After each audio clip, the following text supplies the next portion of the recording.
Hi everyone, thanks for coming today. My name is Jessica Gonzalez, and today I'm going to be making chilaquiles.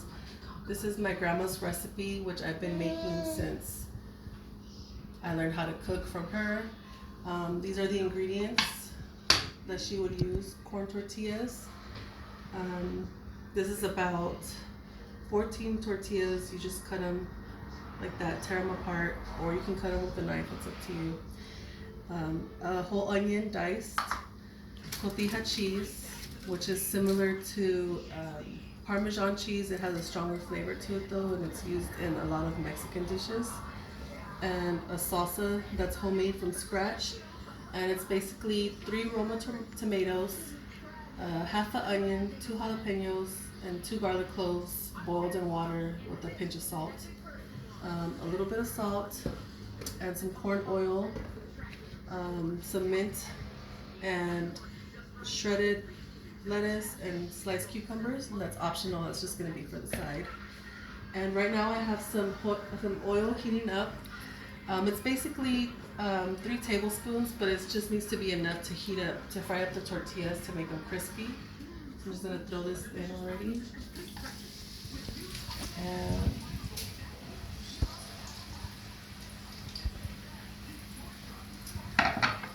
And basically what you want to do is just move them around till they're crispy.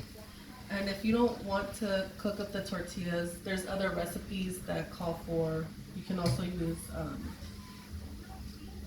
corn tortilla chips and just skip this step, but we like it better like this, so that's what I'm gonna do. And this is my grandmother's recipe. I grew up with this, and it's very easy, very cheap, and filling. When I was living at my grandmother's house, there was a lot of kids and a lot of teenagers that she had to feed, so it was always her go-to, and now it's my go-to if my life gets a little too hectic or don't have much on hand to cook. It's very easy and simple.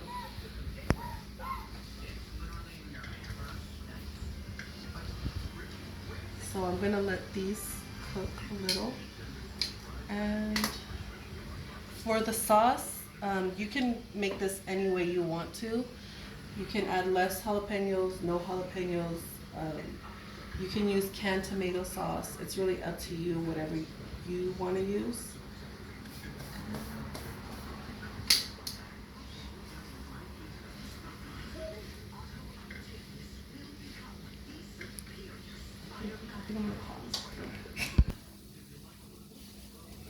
Frying the tortillas took about 5 minutes to get to the consistency I wanted, which is kind of crispy and brown. Now I'm gonna add half of these chopped onions and cook them down till they're a little bit caramelized, a little bit brown, soft. And then take them out and put them there.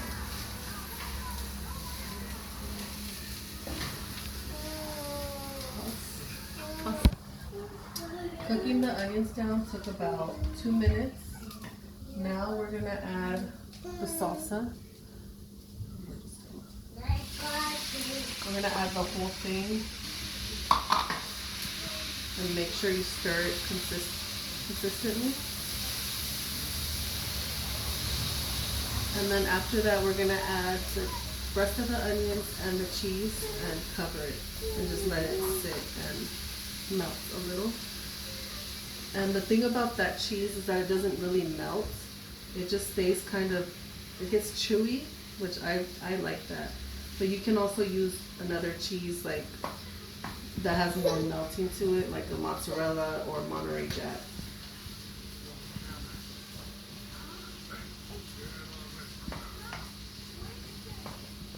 Put that down.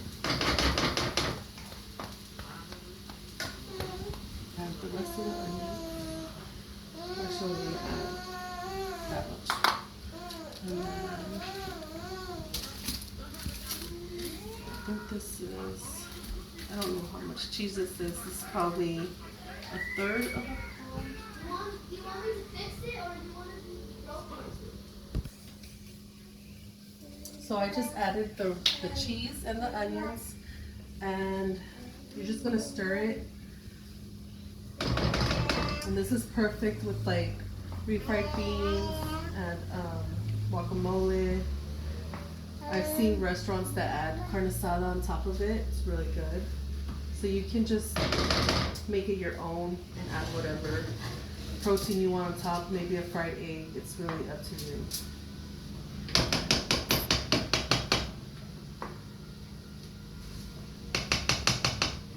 Now I'm just gonna cover it, and you're gonna let that sit there on low heat for about a minute, just to make sure everything gets combined and melted together. So that melted, and now we're gonna add the mint leaves. This is maybe, let me see, I'll do 5.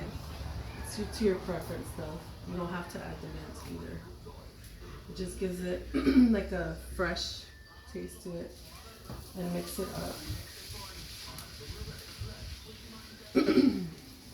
I did also forget to add salt, but since I'm using this cheese, it's very salty and dry, so you don't really need to use it. It's to your preference. But you would add that to the tortillas after you fried them. That's when you would add it. And this looks ready.